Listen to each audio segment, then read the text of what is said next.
आज हमारे साथ एक ऐसी महान हस्ती है जिन्हें जो किसी परिचय के मोहताज नहीं है, फिर भी मैं इनका परिचय कराना अपना कर्तव्य समझता हूँ। आप हैं दिल्ली विश्वविद्यालय के कुलपति प्रोफेसर दिनेश सिंह जी। आपको भारत सरकार ने पद्म श्री से भी नवाजा है। आप गणित के मूर्धन्य विद्वान हैं और आप देश विदेश में ख्याति प्राप्त है। प्रोफेसर साहब, आपका हार्दिक स्वागत है। आज हम अपने विद्यार्थियों के लिए कुछ ज्ञानार्जन की बातें करेंगे और हम चाहेंगे कि उनका ज्ञानार्जन आप करें। हमारा देश प्रोफेसर साहब एक ऐसा देश रहा है जिसमें गुरुओं की, ऋषियों की परंपरा रही है और कुछ ऐसा रहा है कि हमारे सभी ऋषि लगभग वैज्ञानिक रहे हैं। तो इस पर कुछ आप प्रकाश डालेंगे?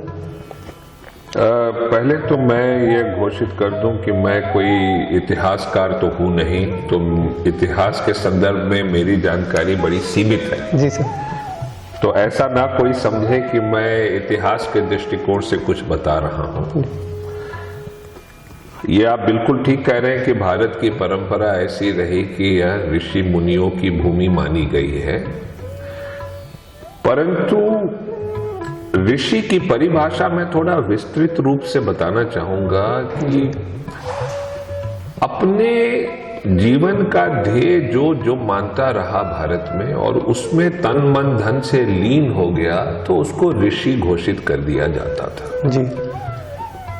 इसलिए यहाँ पर विद्या, ज्ञान, विज्ञान से जो लोग जुड़े रहे उनको इस तरह की समझ लीजिए उपाधि या दर्जा या ख्याति प्राप्त हुई कि ये ऋषि हैं, ज्ञानी हैं, पंडित हैं जी।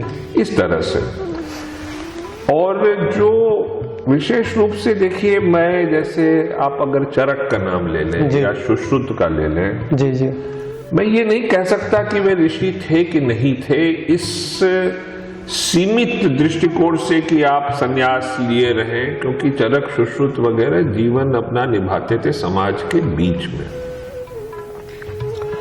सुश्रुत की तो मैंने कहानी भी पढ़ी है, एक रूस के बड़े जाने माने इतिहासकार ने लिखी है जी। और बड़े ही फेमस हिस्टोरियन थे, Alexander Nemirov, I think that was his name, और Nemirovsky I think. And he wrote that India was the first country in the world to set up hospitals. Okay. तो भारत इन क्षेत्रों में और सभ्यताओं के मुकाबले काफी आगे रहा। और चूंकि गणित से मेरा ज्यादा नाता है, तो गणित में मैंने देखा कि भारत ने बहुत कुछ हासिल कर लिया था बहुत पहले। और उसमें जो नाम जुड़े हैं, मैं ये दावे के साथ तो नहीं कह सकता कि यह औपचारिक तौर से हम इनको ऋषि घोषित करें कि न करें, परंतु ज्ञानी थे बहुत ऊंचे स्तर के। दूसरी खूबी जिसकी वजह से मैं मानता हूं कि एक प्रकार से वे ऋषि थे, उनके अंदर अहंकार बिल्कुल नहीं था। जी जी जी। कोई अहम की भावना नहीं थी। यहां तक कि देखिए, जब आर्यभट्ट ने 21 वर्ष की आयु में आर्यभट्ट ये लिख दिया तो अपने बारे में वो 2 पंक्ति भी मुश्किल से बताते हैं कि मेरी क्या आयु है और मैं कौन हूं, बस। जी जी। परिवार है कि नहीं है, किस शहर से हैं, कौन माता पिता हैं, जी। कुछ भी नहीं बताया। उनको इच्छा नहीं थी, उनका मतलब था कि ज्ञान वर्धन हो, ये सब हो, बाकी चीजों से मुझे लेन देन। तो हाँ, उस तरह से आपका कहना ठीक है कि ये सब ऋषि मुनि ही थे। प्रोफेसर साहब, आप गणित के विद्वान रहे हैं, गणित के विद्यार्थी रहे हैं, शिक्षक भी और बहुत अच्छे स्कॉलर हैं। तो कुछ और हस्तियां भी आपके क्षेत्र में है जिन्होंने गणित के क्षेत्र में काफी हमें दिया हो, विरासत में मिला हो उनकी तरफ से? हस्तियां तो तमाम हैं, मैं इतिहास के दृष्टिकोण से कह रहा हूं। कुछ एक हम संक्षिप्त में जानना चाहेंगे। देखिए, मेरे पास यही भारत की खूबी है कि ये हस्ती जो थी, जिसकी भी, वो अपने बारे में ज्यादा कुछ बताता नहीं। जी जी।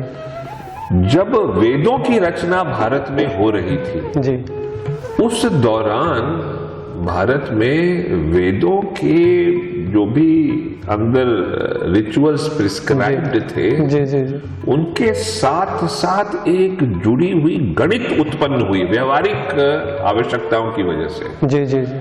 वह गणित रची गई शुल्ब सूत्रों के नाम से। जी जी। हर एक शुल्ब सूत्र का कोई लेखक रहा। लेखक क्या, ये तो मौखिक परंपरा थी। जी जी। लेकिन ऑथर रहे ये। तो तमाम शुल्ब सूत्र ईसा मसीह से बहुत पहले रचे गए भारत में, जिनके अंदर बड़े ऊंचे दर्जे की गणित दर्ज है, बड़े ऊंचे स्तर की। उनमें जो नाम है मैं एक दो बताता हूं, क्योंकि सारे शुल्ब सूत्र इस समय आज प्राप्त भी नहीं, उपलब्ध नहीं। जी जी जी। लेकिन एक थे बौधायन। हाँ, बौधायन थे, एक कात्यायन थे। ये बड़े ऊंचे स्तर के गणितज्ञ थे, और इनकी जो गणित है ये वैदिक काल में रची गई है, और वेदों की आवश्यकताओं को पूरी करने के लिए यज्ञ वेदी से जुड़ी जितनी भी प्रक्रियाएं थी, जो कुछ भी प्रिस्क्रिप्शन था रिचुअल का, उसको पूरा करने के लिए गणित, विशेष रूप से एस्ट्रोनॉमी और ज्योमेट्री, ये वहां से उत्पन्न हुए। तो ये तो दो नाम हुए। फिर आप ताजुब करेंगे, भारत में विज्ञान, ज्ञान, व्यवहारिक आवश्यकताओं से, परंपराओं से जुड़ा रहता था जी। तो उसमें मैं एक नाम लूंगा, वो वैसे आप माने तो गणितज्ञ नहीं थे, पिंगल। लेकिन पिंगल ने बड़े ऊंचे स्तर की गणित निकाली। मेरू प्रस्तर, जिसको आधुनिक युग में पैस्कल्स ट्रायंगल यूरोप में कहा गया। वो तो पैस्कल तो पिंगल से 2000 साल से बाद हुए, पिंगल तो ईसा मसीह से पहले थे। जी जी। तो एक पिंगल नाम हुआ, और भी इस तरह के। पाणिनि खुद गणित के अच्छे पंडित थे। जी जी। भाषा तक कि उन्होंने शून्य की बात और शून्य के लिए उसको कैसे,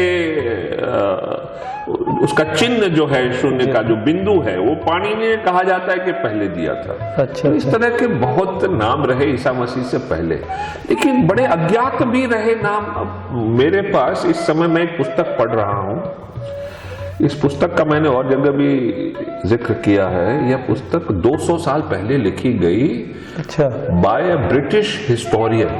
वो रॉबर्टसन नाम था उनका, और वे एडिनबरा यूनिवर्सिटी के वाइस चांसलर थे जी। उस पुस्तक में एक गणितज्ञ के जो प्रोफेसर थे गणित के एडिनबरा में जी, उनके सहारे से वो एक चर्चा करते हैं एक मैन्युस्क्रिप्ट का, जो उनके हाथ लगी है संस्कृत की जी। और वैज्ञानिक तौर पे वे सिद्ध करते हैं कि यह मैन्युस्क्रिप्ट 5000 साल पहले की है, और उस समय उसमें जो गणित दी गई है वो इतने ऊंचे स्तर की है कि अद्भुत है, और नाम नहीं है किसी का। तो अज्ञात है उसका लेखक जी जी। अज्ञात है वे गणितज्ञ, लेकिन इतने ऊंचे दर्जे की कि आज के जमाने में उससे मिले तो नोबेल प्राइज की तरह मान लिया जाएगा उसको। तो अब ये भारत की परंपरा रही है। बाद में तमाम नाम आए, आर्यभट्ट आए, भास्कराचार्य आए, ब्रह्मगुप्त आए, माधवाचार्य आए, इस तरह के तमाम नाम जुड़े हुए हैं, लेकिन तमाम अज्ञात भी है। आपने सर 2014 में रामलाल आनंद इवनिंग को आपके ऑफिस से आर्यभट्ट नाम दिया गया है, तो कोई विशेष इसमें ओकेजन था, या कोई आपके दिमाग में कुछ ऐसी बात थी जिससे? देखिए, ये नाम तो एकेडमिक काउंसिल तय करती है, सामूहिक रूप से होता है। हाँ, मुझे ये अच्छा लगा, आर्यभट्ट गणितज्ञ हैं। हमारे यहाँ और तमाम बड़ी महान हस्तियों को तो याद किया जाता है जी जी। भारत की जो विज्ञान के क्षेत्र से जुड़ी हस्तियां हैं उनको हम थोड़ा कम याद करते हैं जी जी। तो ये अच्छा हुआ कि आर्यभट्ट नाम पड़ा कॉलेज का। इसी तरह एक और कॉलेज है, उसका नाम रामानुजन पड़ा। जहां तक मुझे मालूम है, संस्थाओं का नाम इन दोनों हस्तियों के ऊपर शायद ही कहीं होगा जी। तो ये बड़ी अच्छी बात थी। मैं ये चाहता था कि हमारे यहाँ इस समय जो युवा पीढ़ी पढ़ने आ रही है जी, उसके अंदर एक जुनून है, जोश है। हाँ जी। वह देश के लिए कुछ करना चाहता है जी। और उसकी देख रेख, उसका पालन पोषण, उसके लिए हमारे लिए बहुत जरूरी है कि हम उनको प्रेरित रखें।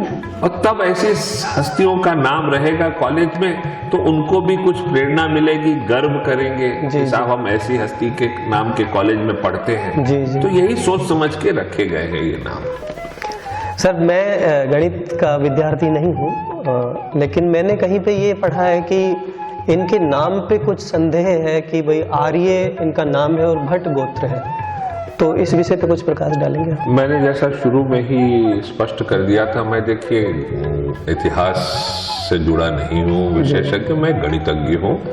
परंतु जितना मैंने पढ़ा है ऐसा कोई विवाद नहीं है। जी जी अब तो काफी स्पष्ट रूप से समझा जा रहा, कुछ शोध कार्य हुआ है जी जी और इसके जो विशेषज्ञ रहे उनसे मेरी चर्चा होती रही है। जी। लगता नहीं कि कोई विवाद है। वे नालंदा के पास ही एक जगह है, स्थान है, वहीं के निवासी थे और नालंदा में वे अध्यापक थे।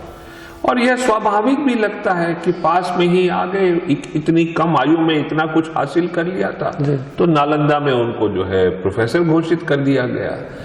तो मुझे तो नहीं लगता है कि ऐसा कोई विवाद है। एक जो आर्यभट्टीय मैं इनकी पढ़ रहा था, तो उसका, क्योंकि वो तो संस्कृत में समझ में नहीं आती, मैं उसका सार ही पढ़ रहा था।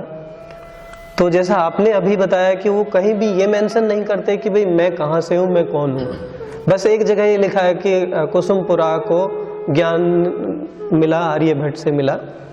तो कुछ लोग कहते हैं कि ये केरल में पैदा हुए, कुछ लोग कहते हैं कुसुमपुरा जो उस समय पाटलिपुत्र का एक पार्ट थे। तो इस पे भी कुछ ऐसा विवाद है क्या, या ये कुछ विवाद तो नहीं रहा। पहले ये अवधारणा थी कि आर्यभट्ट हो सकता है केरल से आए हो जी, परंतु कई कारणों से मैं भी अब इस मत का हूं कि आर्यभट्ट यहीं से थे। कुसुमपुरा जो जिसके वो चर्चा करते हैं जी, वो बिहार में ही पाटलिपुत्र में ही था, उसी के आसपास जी। और वहीं से वे नालंदा पे गए। काफी अब जानकारी बढ़ चुकी है। जब पहले ये सब चर्चाएं हुई थी, हाँ जी, हाँ जी, आज से 40-50 साल पहले जी जी, तब हमें इतनी जानकारी नहीं थी। तब से बहुत शोध कार्य हो चुका है, तो मुझे नहीं लगता कि इसमें अब कोई संदेह रहा। सर, एक हम चाहेंगे कि आप हमारे विद्यार्थियों को बताएं कि जीरो और आर्यभट्ट का क्या संबंध है। आर्यभट्ट का जीरो से ऐसा संबंध नहीं है। मैं आपको आर्यभट्ट के क्या योगदान रहे उसका मैं कुछ उसकी जानकारी दे देता हूं। देखिए, भारत में आर्यभट्ट से पहले जीरो काम में आ चुका था, बहुत पहले जी। एक आध जगह तो हमें प्रमाण मिलता है स्पष्ट रूप से कि डेसिमल सिस्टम वगैरह ये सब आर्यभट्ट से काफी पहले आ चुका था। आर्यभट्ट के योगदान बड़े ही अद्भुत हैं, बड़े ऊंचे स्तर के हैं। आर्यभट्ट मूल रूप से एस्ट्रोनॉमर थे, गणित में उनका बहुत बड़ा अधिकार था जी जी, लेकिन मूल रूप से वे एस्ट्रोनॉमर थे। और उन्होंने स्पष्ट रूप से यह घोषित किया है कि यह पृथ्वी गोलाकार है जी। और वो तुलना करते हैं कदम्ब के पुष्प की तरह, कहते हैं कदम्ब के पुष्प की तरह गोल है। मैं आपके बच्चों से कहूंगा कि कदम्ब का पेड़ एक जरूर कॉलेज में लगाएं, आर्यभट्ट कॉलेज में, और देखें उसका जो कर्नल होता है ना, it is a perfect sphere. Okay, तो आर्यभट्ट ने यही कहा था। और तब यूरोप में इसको माना नहीं जाता था जी जी। आर्यभट्ट ने यहाँ उसको कह दिया। इतना ही नहीं, उन्होंने और तमाम बड़ी ऊंची बातें कही जी। उन्होंने कहा कि हमें ऐसा प्रतीत होता है कि सूर्य हमारे चारों ओर भ्रमण कर रहे हैं, यद्यपि वह उल्टा। और उसके साथ भी एक तुलना करते हैं, जैसे नाव लेकर आप नदी में जा रहे हैं और नदी के किनारे पेड़ हैं, तो जिस दिशा में नाव जा रही है पेड़ लगता है विपरीत दिशा में जा रहे हैं, आप स्थिर हैं। इसी तरह हमें लगता है कि सूरज जा रहा है परंतु पृथ्वी घूम रही है जी जी। तो आर्यभट्ट को इन सब चीजों का बड़ा अच्छा ज्ञान था और साथ में गणित भी बड़ी ऊंची की उन्होंने। एक ही उदाहरण दूंगा, पाई एक नंबर है जी जी। अब मैं इसका वही प्रश्न पे मैं आने वाला था। मैं पाई की यहाँ परिभाषा वगैरह नहीं देता हूँ, इसको भूल जाइए। लेकिन पाई को समझने के लिए उसका डेसिमल एक्सपेंशन जानना बहुत जरूरी होता है। और पाई का डेसिमल एक्सपेंशन इन्फिनिट है, अंत नहीं है, अनंत है। तो जितना ज्यादा डिजिट्स जानेंगे उतना उसकी वैल्यू एक्यूरेसी से मालूम होगी। आर्यभट्ट ने पाई की गणना करने के लिए एक तरीका बताया था और खुद उसको 4 डेसिमल प्लेस तक ले गए थे जी। वो बड़ी महान बात थी। ऐसी तमाम और गणित उन्होंने की, बहुत ऊंचे दर्जे की। तो आर्यभट्ट के काम से आने वाले गणितज्ञ तमाम जो थे बड़े प्रेरित हुए और वो आगे ले गए इन बातों को। बड़े ऊंचे स्तर की सोच थी उनकी।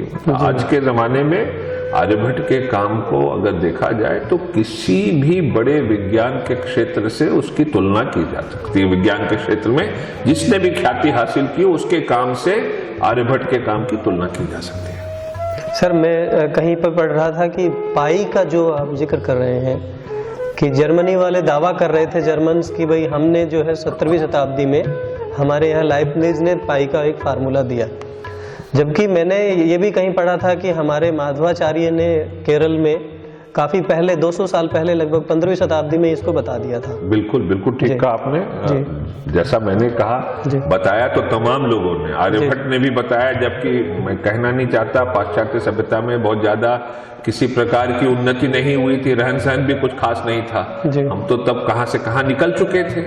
पर मैं इसलिए नहीं कह रहा हूं ये कि उनको नीचा दिखाना चाहता हूं, सिर्फ इतना है कि भारत काफी आगे रहा। और मैं इसलिए कह रहा हूं ये बात कि हमें इससे प्रेरित होकर अब फिर से अपने को एक कायाकल्प करके आगे बढ़ जाए, और किसी निंदा के दृष्टिकोण से नहीं। और जहां तक रहा यह मामला आपका माधवाचार्य का, मैं आपसे अनुमति लेके थोड़ा और पहले जाना चाहता हूं। 12वीं शताब्दी में भास्कराचार्य बड़े महान गणितज्ञ थे और उन्होंने कैलकुलस का आविष्कार किया। पाश्चात्य सभ्यता में माना जाता है कि कैलकुलस इंसान की जो मेन डिस्कवरीज है उसमें से एक बड़ी महत्वपूर्ण डिस्कवरी है, और माना जाता है कि न्यूटन और लाइबनिट्ज ने इसका आविष्कार किया। जी। मजेदार बात है कि उनसे कई 100 साल पहले भास्कराचार्य उन्हीं कारणों से, जैसे न्यूटन ने खोज की, भास्कराचार्य ने उसकी खोज कर ली थी। उन्होंने सिद्ध किया था, वो प्लैनेटरी मोशन स्टडी कर रहे थे जैसे न्यूटन स्टडी कर रहे थे। जी जी। और इंस्टेंटेनियस वेलोसिटी मालूम करना था कि हर प्लैनेट की गति हर क्षण पता करने का क्या तरीका हो सकता है। जी। उसी के संदर्भ में भास्कराचार्य ने कैलकुलस का आविष्कार किया, और सिद्ध उसका नाम उन्होंने, बल्कि डेरिवेटिव जो है कैलकुलस में, जो डेरिवेटिव होता है डिफरेंशियल कैलकुलस में, उन्होंने नाम दिया था तत्कालिक गति, इंस्टेंटेनियस वेलोसिटी। यही नाम न्यूटन ने बाद में लिया। मैं नहीं कह रहा न्यूटन ने कॉपी किया नहीं किया, ये मैं नहीं जानता, परंतु चूंकि कारण वही थे तो कई 100 साल बाद न्यूटन ने भी वही नाम दिया। दूसरी चीज भास्कराचार्य ने सिद्ध किया था कि ट्रिग्नोमेट्री बच्चे आपके यहाँ जरूर स्कूल में पढ़ते हैं, साइन और कोसाइन दो फंक्शंस होते हैं, साइन थीटा कोसाइन। भास्कराचार्य ने सिद्ध किया था कि साइन का डेरिवेटिव कोसाइन है। ये मैं 12वीं शताब्दी की बात कर रहा हूं। अच्छा। हो सकता है उससे पहले भी और लोगों ने किया हो। अब इस परंपरा को आगे बढ़ाते हुए 15वीं शताब्दी में माधवाचार्य इसको बहुत आगे ले गए, बहुत आगे, और उसके तहत उन्होंने एक सीरीज दी, tan इनवर्स x करके एक फंक्शन होता है, उसकी सीरीज, और उसके आधार पर उन्होंने पाई की वैल्यू तमाम डेसिमल प्लेसेस तक निकाल ली थी, तमाम डेसिमल प्लेसेस तक। वो एक मजेदार जादुई चीज है, और माधवाचार्य बड़े ही उसमें पारंगत थे।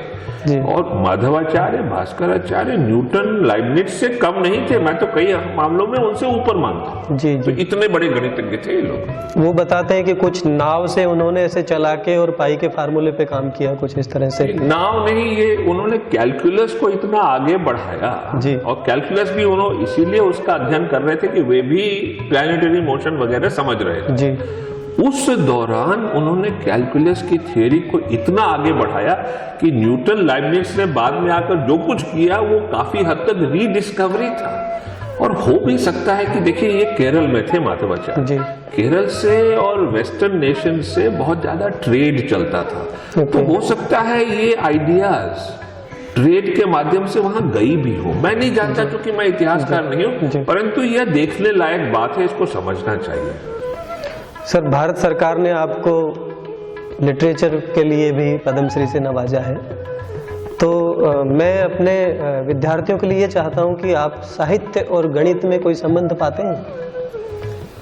देखिए, मैं किसी तरह से लिटरेचर से नहीं जुड़ा हूं, ऐसा नहीं सोचना चाहिए, लेकिन हाँ, साहित्य और गणित में संबंध तो तमाम है। देखिए, जैसा मैंने आपसे पहले कहा, पिंगल तो कविता के क्षेत्र में थे जी, और कविता से उन्होंने गणित निकाली, और गणित से कविता बनती है, मीटर होता है, उसमें गणित लगता है।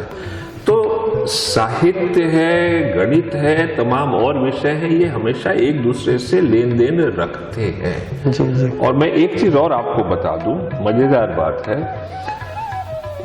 एक स्कूल ऑफ थॉट है वेस्ट में जो ये भी मानता है कि जो डिक्शनरी पहली बनी, सैमुअल जॉनसन ने बनाया अंग्रेजी में, वह सीधे कैलकुलस के आविष्कार से जुड़ी हुई है, उसको वो सिद्ध भी करते हैं। अच्छा। हाँ जी। तो कैलकुलस के आविष्कार का इतना प्रभाव पड़ा इंग्लिश लैंग्वेज और लिटरेचर पे कि डिक्शनरी भी निकली।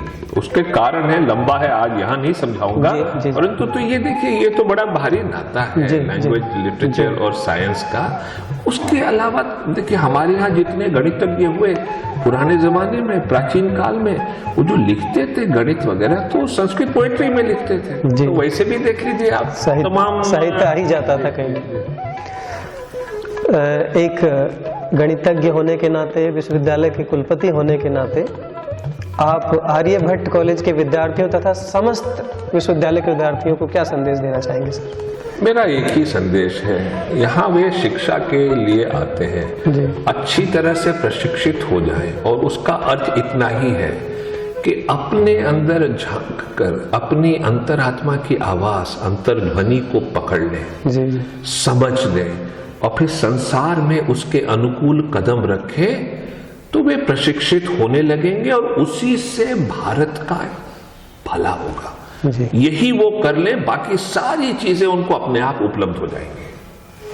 आपने हमारे विद्यार्थियों को डॉक्टर साहब बहुत अमूल्य जानकारी प्रदान करी, इसके लिए आपका बहुत बहुत धन्यवाद। Thank you very much. Thank you sir. Thank you.